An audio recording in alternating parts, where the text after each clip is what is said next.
Трошки пізніше. Добрий день. Добрий день, друзі. Я вас вітаю у медіа-центрі Україна. Нагадаю, що ми працюємо... Dear friends, welcome to Ukraine Media Center. We are supported by the Ministry of Defense of Ukraine and Ministry of Internal Affairs of Ukraine. We are hosted by Skyloft Hotel. Thank them very much for that, for hosting us. And now in our studio we have Oleksandr Markushyn, who came right from the front lines, Mayor of the city of Irpin. So you're welcome, Oleksandr. Please tell us about what's going on in the city, what's the situation now. You're welcome. Good afternoon, everybody. I'm Oleksandr Markushyn, city mayor and the commander of our territorial defense of the city of Irpin. Currently, the city of Irpin has been 100% controlled by our Ukrainian military, our territorial defense. There's also police, and there is also police special force unit in Irpin, and we have been communicating with them. Currently, it's still dangerous in Ukraine, in Irpin, and I will explain why.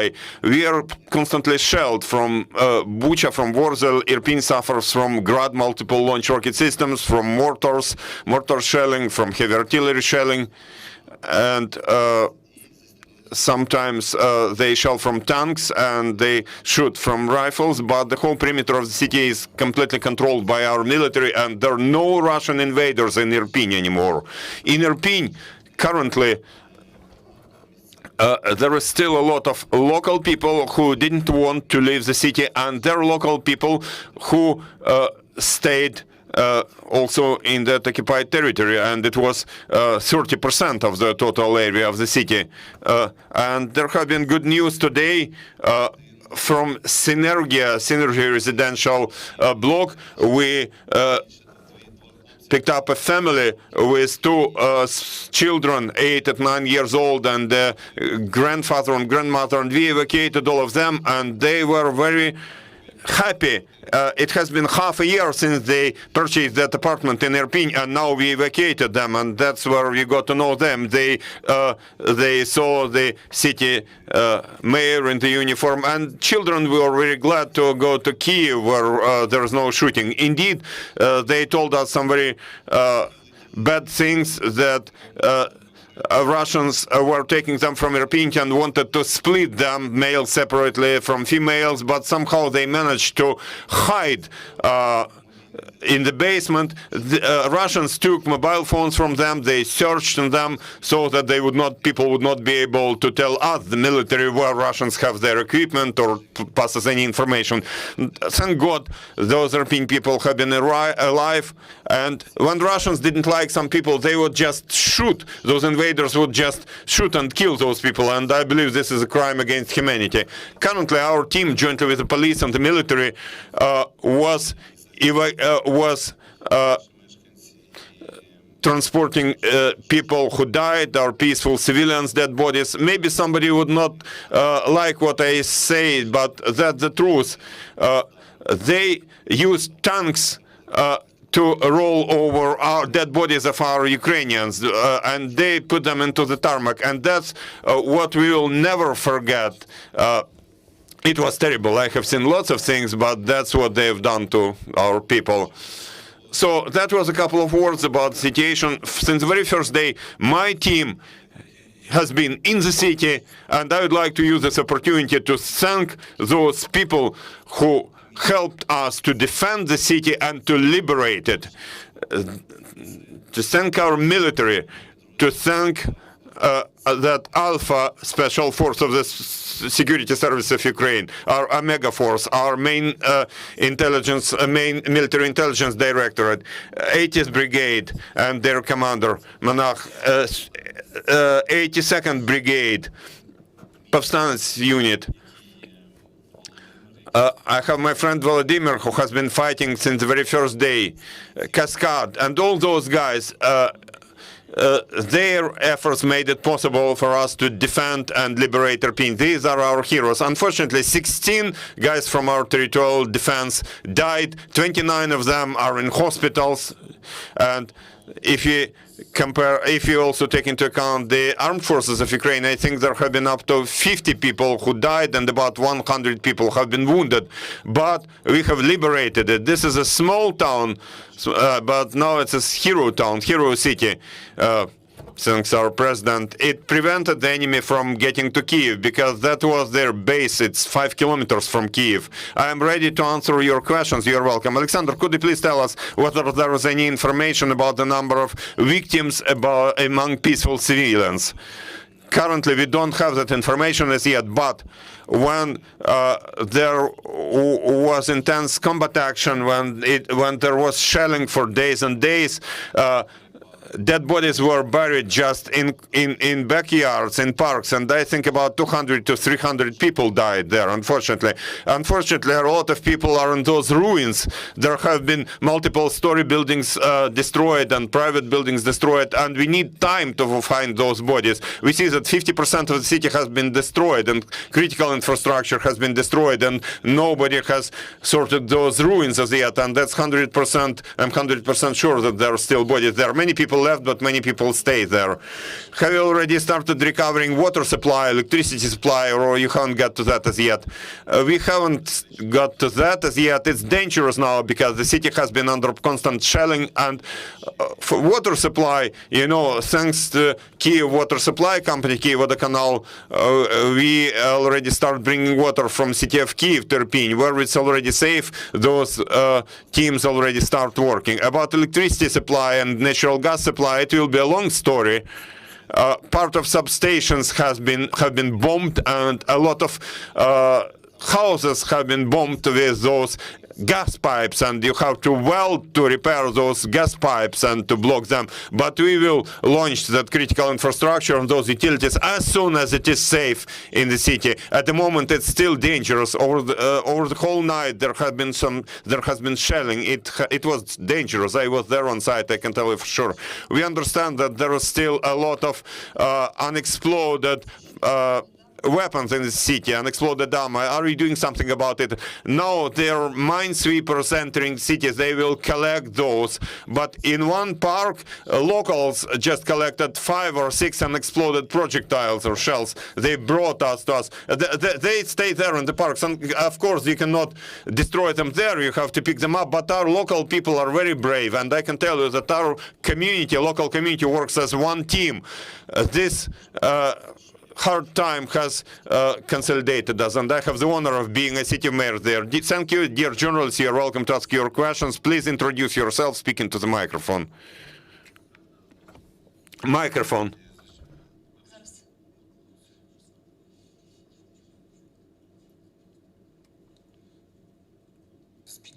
I'm Zbigniew Parafianovich from Dzień Gazeta Prawna from Poland. Could you please tell us how many people, innocent civilians, stay in Irpin as of today? Today, we have, according to our assessments, our calculations, about 3,500 people, but we cannot tell you for sure because now we are calculating. We look through basements in the territory where there were Russian troops, and this number may increase. Yesterday we evacuated 150 people. Today about 150 people. About 1/3 of them are children. Thank you. Thank you. You're welcome. Regarding the shelling, could you specify in what areas the Russians are shelling currently?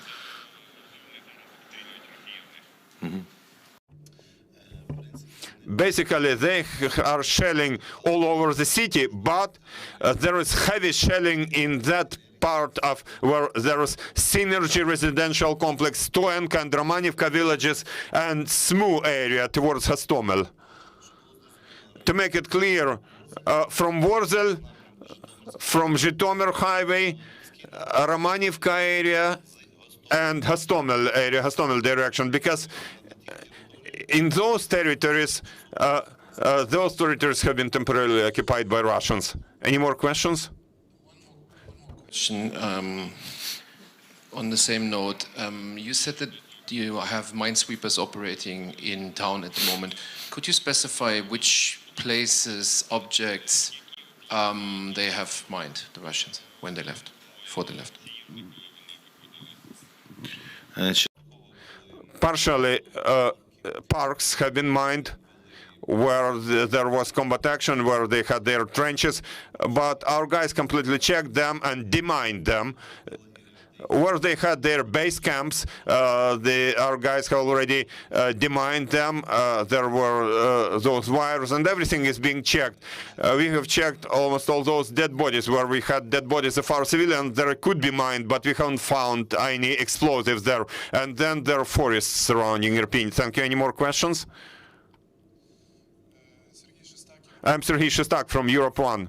Yesterday, we met some people living in Irpin, and they told us that enemy's troops would block people in the basements and keep them there for 10 days or something like that, or approximately 10 days, and force them to remove their clothing and kept them there for 10 days. Have you heard that? Today I spoke with our residents who left those basements and other basements, and I can 100% confirm this information. Russians did not only undress them, but searched over their bodies, and we have some facts of torturing women. And why they split men from women? They wanted those men, those males, to use to exchange for their prisoners of war. There was this sad story. Thank you. Any more questions, friends?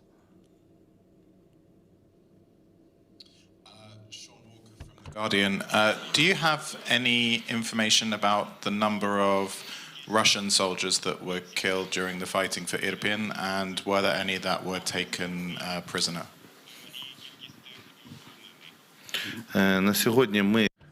Currently, we don't have accurate information because the military have to provide that information, but there are those prisoners of war and those dead Russians, and there are dozens times more of them. Say,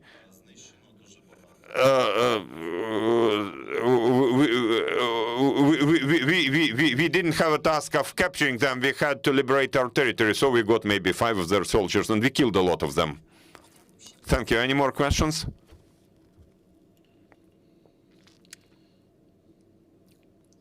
Any more questions, dear friends?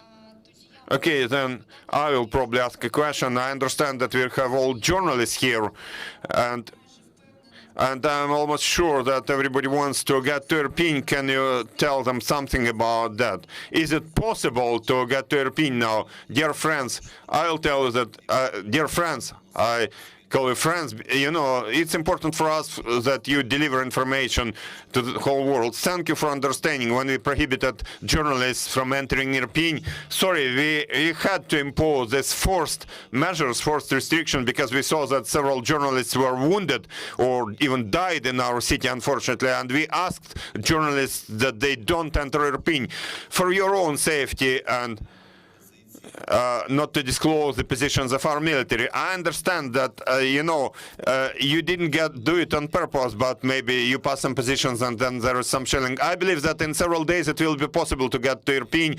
We'll show you around the city. We'll provide you with security guards, but you have to understand that it will still be dangerous. Now, on my Telegram channel, I provided the number for accreditation. We'll collect your information, and you will be trained for 10 minutes how to behave there. And in small groups, there will be some procedures, there will be some schedule, and we'll show you Irpin. It's important to us that you'll show the whole world what's going on, because, you know, what they are telling on Russian channels are all lies. They're just zombieing people.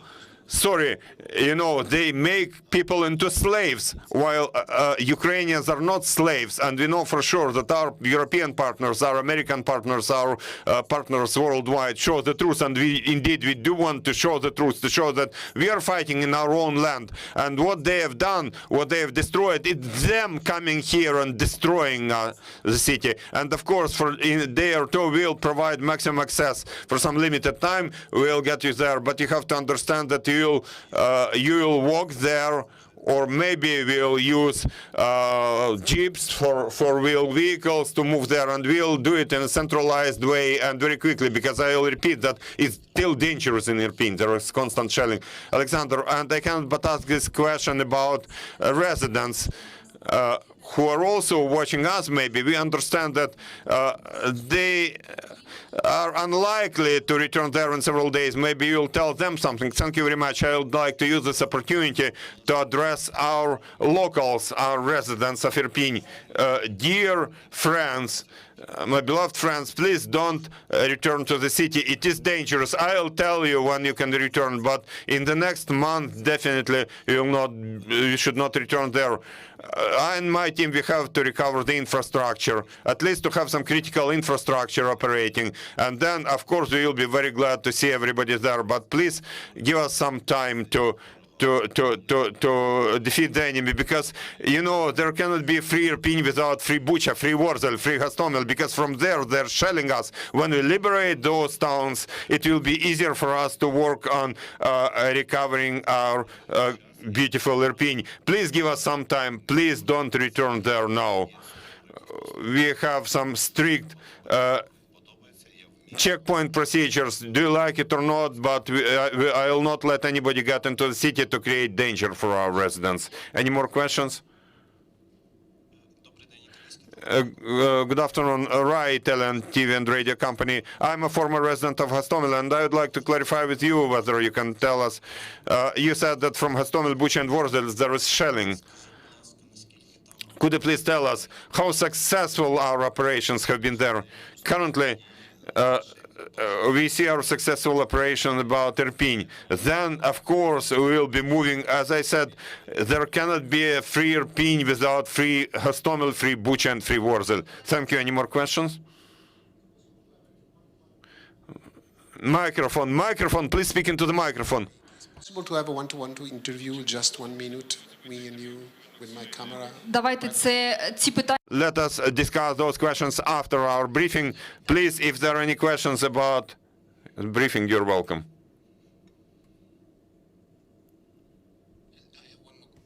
Regarding Russians in Irpin, yesterday I've talked to somebody at the collection point just inside of Kyiv, and he was saying there are still Russian elements, I think that's how he phrased it, inside of Irpin.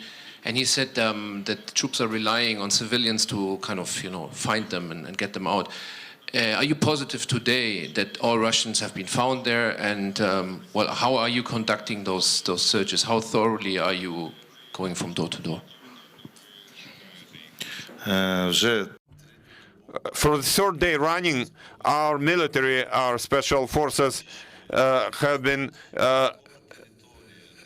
cleansing that Irpin. There is that small territory, say Stoenka 2 village. There are still some troops, but there is a small number of those, like 10 people or 20 people and several armored vehicles, and now they will withdraw on their own. But in the city of Irpin itself, we have checked pretty much everything, and if somebody has been hiding in some basement or somewhere, you cannot guarantee against that. That's possible, but I'm sure that it's better for them to surrender. Thank you. Thank you. Any more questions? No more questions. Thank you very much, Oleksandr. The last thing I'd like to tell our residents, to tell all Ukrainians, now we have this war, now we have this hard time, and we have to consolidate our efforts, because we have been fighting for our land, we have been fighting for our country, we have been fighting for our families, for our president. We are a strong team like never before. We are all together.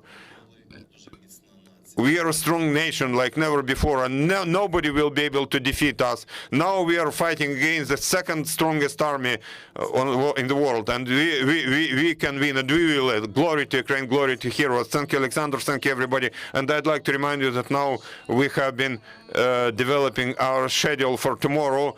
Please monitor our announcements. And Monika Atamanova, thank you.